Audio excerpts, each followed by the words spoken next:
तक पहुंचे, इसके लिए संगठनात्मक ढांचा तैयार किया गया। और ये जो साथी बैठे हैं उसी संगठन का एक ग्रुप बैठे हैं। मैं माननीय सांसद साहब से अनुरोध करता हूं कि इस देश में 3 सरकारें चलती हैं सर। एक देश में प्रधानमंत्री जी चलाते हैं, एक स्टेट में मुख्यमंत्री जी चलाते हैं, तीसरी सरकार है गांव की, जो छोटी सरकार बोलते हैं। कई बार ऐसा देखा गया सर, किसी गरीब का मकान गिर गया, उसने सरपंच को शिकायत कर दी कि मेरा मकान गिर चुका है। ये इन लैक ऑफ इम्प्लीमेंट की बात कर रहा हूं।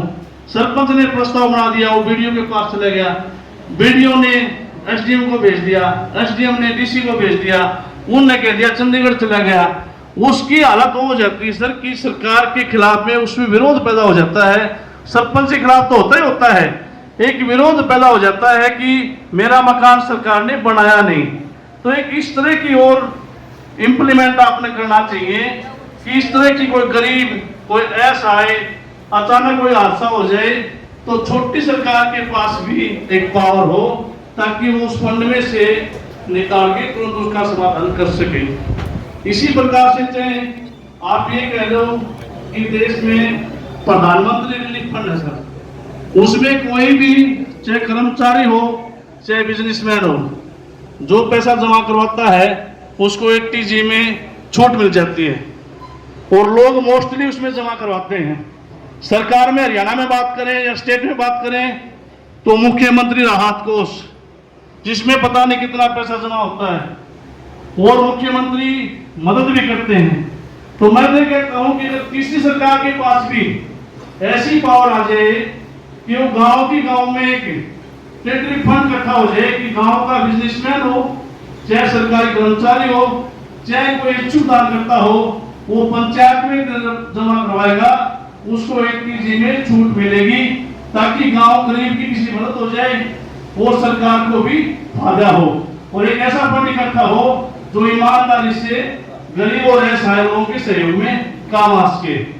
और सुझाव की बात करें तो आज सरकार की पॉलिसियां बहुत अच्छी हैं, चाहे वो महिलाओं की हो, विद्यार्थियों की हो, मजदूरों की हो, लेकिन क्लासिफिकेशन नहीं है।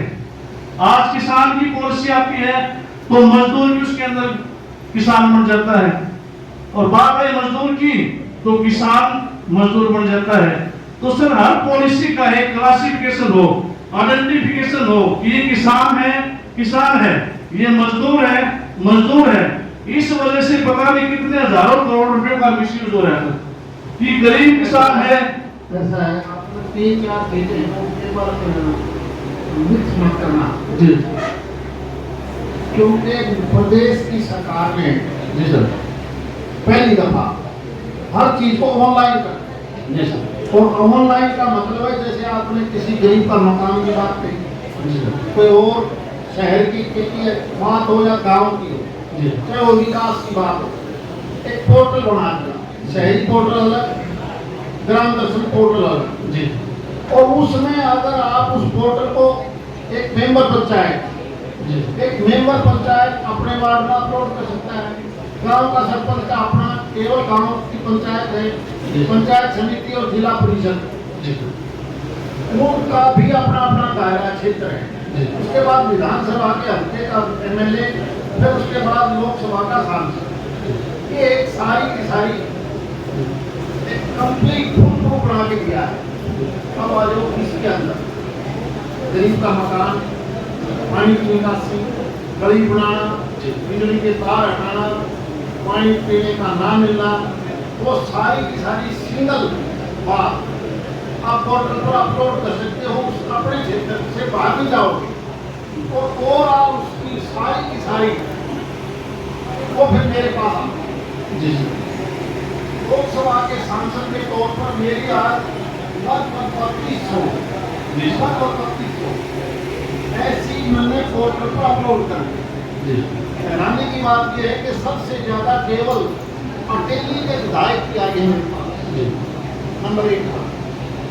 और जो आज के दिन क्योंकि CM साहब ने ऑनलाइन कर दिया और कोई पंचायत यूं सोचे एक कमरा बना दे या गली बना दे, वो एक दरखास्त मांग पत्र पकड़ाएगा वो 5 साल यूं ही बैठा रहेगा बिल्कुल जब तक ऑनलाइन निकलेगा। जी, ऑनलाइन के बाद फिर सरकार उसकी फिजिबिलिटी चेक करती है जी सर। कि ये सही है कि गलत है, गाँव में ये गली बनेगी नहीं बनेगी, ये मकान की जरूरत है कि नहीं है।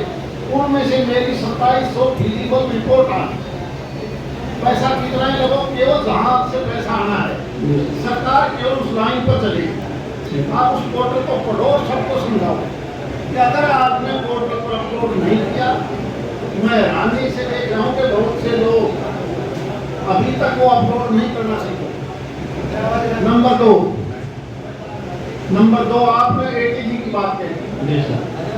उनके मानने है मदीने में एक आदमी जो एटीजी का पैसा जमा करवाते हैं सर एक पॉलिसी आएगी ट्रेंड बढ़ेगा सर तो यार 30% सर। अरे नहीं यार, मुझे 1% नहीं आएगा, मैं 1% की कह रहा हूँ। हम कितनी कोशिश करते हैं कि CSR से पैसा मिल जाए।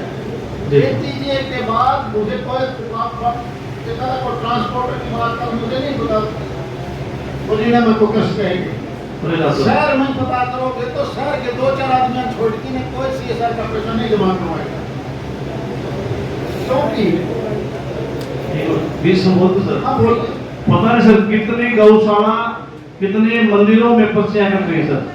लोग ढूंढते हैं, लास्ट में फरवरी का टाइम देख लो आपने, पता नहीं 20 को लाना है, अभी कोई पर्ची कटवा दे मेरी 20,000 की लाख के टैक्स बच जाएगा सर। कोई भी पॉलिसी बनती है ना, समय जरूर लगता है लेकिन उसमें इम्प्लीमेंट होता है सर। वो लोग तो यार सरकार ने पीछे उठे हुए हैं पैसे नहीं, वो तो 20,000 का वो तो सर बोलो नंबर 1 नंबर करवाने वाले हम देखें। सर मेरा जो सुझाव था बाकी तो आपने जो समझोगे मस्त का सुझाव दिया है, व्यक्ति का सुझाव दिया है। उसको का एक करने वाला सुझाव तो मेरी समझ में अपन यहाँ चर्चा ना करें तो ज्यादा। तीसरा ये सब क्लासिफिकेशन वाली बात है सर, इसमें देख लो आप मजदूरों को जिस प्रकार आपने उसका वर्गीकरण करो, 5 एकड़ तक का किसान को मजदूर में शामिल किया गया है। 5 एकड़ तक का जब मदीने में देखूंगा तो 6 घर कोई पाऊँ जो 5 एकड़ किसी का रहेंगे तो मैं सारे के सारे उस कैटेगरी में आ गए। नहीं सर मेरी सुन गई मनरेगा के अंदर 5 एकड़ तक का किसान अपने खेत में काम कर सकता है, अपने गांव में काम कर सकता है, वो बेरोजगारी में लिखवा सकता है और उसको रोजगार देना ठीक तो तेरा तो नहीं नए सरपंच का हाथ में है, लेकिन उसको देना पड़ेगा क्योंकि ये क्राइटेरिया ऊपर से फिक्स है 5 एकड़ तक।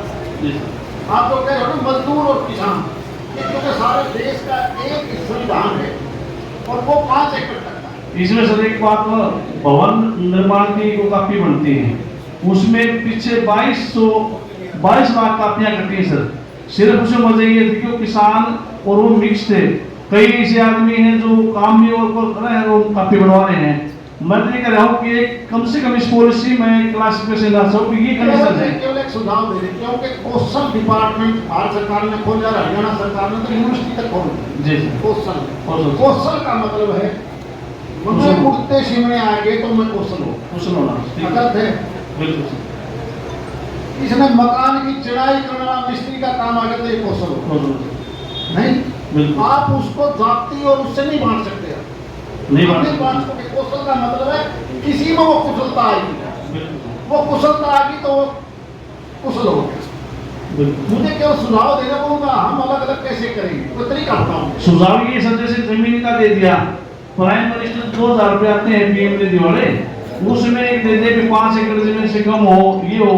मजदूर का सर कोई भी क्लासिफिकेशन नहीं है, क्या आप कोई भी वो डाटा उठा के देख लियो, मजदूर कोई क्लासिफिकेशन नहीं है सर। उसमें क्या होता है जीवन बहुत, उसमें सर क्या है कि मजदूर की परिभाषा एक होनी, किसान भी मजदूर माना जाता है, नरेगा में अगर किसान आ गया तो मजदूर भी उसमें आ गया।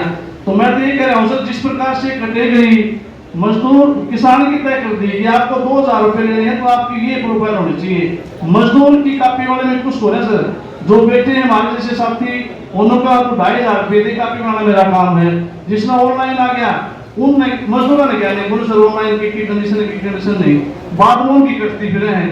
तो एक डायरेक्शन कोई नहीं है सर, मैंने खूब पढ़ा है इसके बारे में। इसके बारे में मुझे छोटा सा संक्षिप्त नोट बना हाँ लिख के दे दो सर। मेरा ये सुझाव है मजदूर क्या क्राइटेरिया जी सर, और इसको मजदूर ऐसे कहा जा सकता है, इसकी काफी इस प्रकार तैयार है।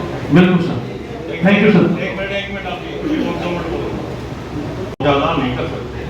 आपने भवन निर्माण का नाम लिया, जरा सा मैं आप सभी से प्रार्थना करूंगा मेरी बात को 2 मिनट समझ के, और जो ठेकेदार बने बैठे हैं भवन निर्माण के, उनको आपको पीछे छोड़ना पड़ेगा, आपको थोड़ी मेहनत करनी पड़ेगी। आप सभी प्रबुद्ध नागरिक और प्रबुद्ध युवा बैठे, महिलाएं बैठी हैं, उनको आपको समझाना पड़ेगा। वो कॉपी आप बनवाना शुरू करो, अपनी कोई सोसाइटी बना लो। क्या घपला हो रहा है, जैसे आपको मुकाबला है। अब मैं गिनती कराऊंगा आपको कि भगवान बनाने में कौन कौन शामिल है। नींव खोदने वाला कौन होगा? किसान खोद सकता है नींव। जो खेती की मजदूरी करता है वो नींव खोद सकता है, वो भवन निर्माण के अंदर शामिल है। जो कली करता है वो भवन निर्माण के अंदर शामिल है मजदूरी में। और जो आदमी बिजली का काम करता है वो भवन निर्माण में शामिल है। जो पत्थर काम करता है वो भवन निर्माण में शामिल है। और दूसरी इस प्रकार का जो प्लम्बर है वो भवन निर्माण में शामिल है। वो अपने घर मजदूरी भी करते हैं, जब मौका होता है उनका काम मिलता है भवन निर्माण में प्लम्बर की काम से दूर करते हैं। अब उसके फायदे देखो, आपको किस लिए ये काम करने चाहिए, अपने हाथ में लेने पड़ेंगे। ये कोई कर दे, कोई कौन आएगा ऊपर से न्यूट्रल के आने वाला कोई?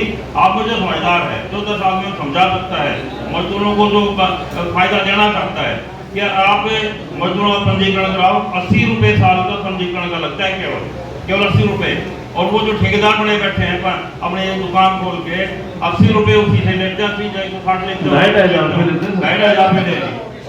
हाँ, तो आप सर ऐसा है, इस बात को आप लंबी ना खींचे। सच्चाई यह है कि कौशल विभाग खुलने के बावजूद भी सही मायने में जो काम करता है वो हमने दिया छोड़, और ये सारे प्रदेश से बाहर के लोग किसी मकान में देख ले, इलेक्ट्रिशियन देख ले, उन्होंने का कब्जा इसलिए हो गया क्योंकि हम काम नहीं करते। सर एक छोटी सी बात है, जैसे प्रदेश सरकार की बात करें, हर गांव में राजीव गांधी एक्सरे से बना दिए थे भाई, यहाँ पे सरपंच और सेक्रेटरी बैठ के ग्राम दर्शन पोर्टल हो चाहे जीपीडीपी हो तैयार करेंगे। आज भी सर कंप्यूटर की ग्रांट आई थी, पीछे मेरी योजना में भी आई थी 50,000 रुपये, लेकिन वो डीटीपीओ लेवल पर लोग भी ना इकट्ठे खरीदेंगे। किसी भी ग्राम सचिवालय में सर ना कोई लैपटॉप ना कोई सिस्टम। अगर ये गांव लेवल पे हो जाए तो किसी एक बच्चे रोजगार मिल सके और वो गांव की समस्या ना अपलोड कर सके। सर गांव का कोई भी आदमी ब्लॉक लेवल पर जाके पसंद को नहीं, सेक्रेटरी लिखवाओ है उसमें ग्राम सभा में कापी बंद करके वो तो शाम जाके किसी ने 2,000 रुपये दे दे, वरना अपलोड करवा दी। सीएससी सेंटर तो तकरीबन गाँव में नहीं है सर, गाँव में नहीं है सीएससी सेंटर नहीं सर। इस प्रकार के 10 है सर, वो अपने उसमें है, किसी ने राशन कार्ड के 200 ले रहे हैं, किसी ने ले रहे हैं कागज में ऐसे नहीं करते सर। ग्राम दर्शन पोर्टल की मेरा मतलब है कि एक सीएससी सेंटर गवर्नमेंट का सर, सरकारी एक सीएससी सेंटर हर ग्राम सचिवालय में हो। किसी गांव में नहीं सर, कितने बैठे गांव में है भी किसी सरकारी नहीं। समझ गए, ग्राम सचिवालय में एक सीएससी सेंटर सरकारी हो सर, पंचायत उसकी मॉनिटरिंग रखेगी की समस्या उसको करवाओ। ठीक है जी, धन्यवाद। उनको वैसे एजेंसी मिलती है, उसी के लिए काम करते हैं। सभी को नमस्कार जी। सेंट्रल गवर्नमेंट की सारी स्कीमें बढ़िया है जी, और आगे जो स्कीम आएगी वो भी बढ़िया ही होंगी, हमें मोदी जी को पूरा भरोसा है। मैं बात करूँगा प्रधानमंत्री आवास योजना। मेरे वार्ड में तकरीबन 20 मकान ऐसे हैं जी जिनका 1 साल हो गया, एक किस्त नहीं आ रही उनकी, और बेचारे तिरपाल के रखे छाता को करना, और वो किस्त की बात देखने लगे। ये इसके ऊपर आप थोड़ा विचार करो। प्रधानमंत्री आवास योजना के ऊपर बहुत से भी खराब होते हैं। एक किस्त आ रही, एक किस्त आ रही थी, दूसरी रुक रही थी, शाम तक तो वो लेगी थी लेंटर तक, लेकिन आगे कार्रवाई नहीं हुई।